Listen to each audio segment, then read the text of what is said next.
Western followers do not have masters or what is called gurus. In Western teachings, there is nothing like that. There are no masters and there are no gurus.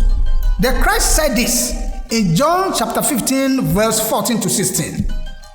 Greater love has no man than this, that a man lay down his life for his friends. Henceforth, I call you not servants, for the servant knoweth not what his Lord does.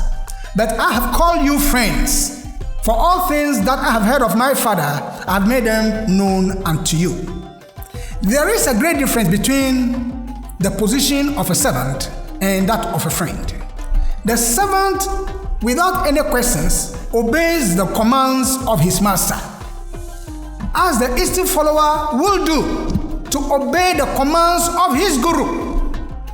However, the word friend implies equality. We see Christ washing the feet of his disciples, John 13, verse 1 to 17, to show that in the Western teaching, there is nothing like master. We are all friends. The ninth area of difference is developing self-reliance.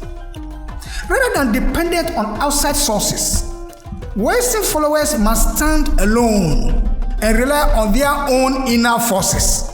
So, in quest of spiritual development using the Western method, you don't look outside, but you need to develop it from within.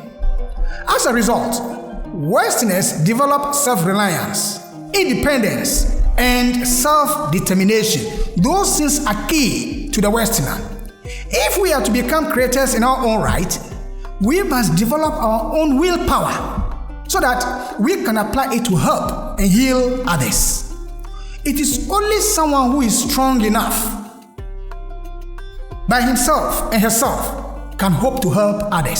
So if you are not strong enough, you cannot help others. And the Western methods is to make you strong enough. You need to be self-reliant, not depending on outsiders. Is there a common area of agreement between the Eastern teaching and the Western teaching? Yes, there are areas of commonality. Both Eastern and Western followers must confront the widespread of materiality that the world is going through now.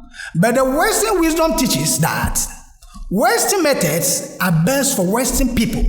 So if you are a Westerner and you are moving to the East, know the dangers involved. Both Eastern and Western wisdom teachings know that there is a higher form of religiosity, which is spirituality. Both schools know that. The inner powers are to be developed from within by the individual himself. That both schools say so. We must develop the inner powers from within ourselves, not from outsiders. Because no one can do that for the other. Only each person can develop that from within. In conclusion, religiosity does not imply spirituality. Even though religiosity translates eventually to spirituality.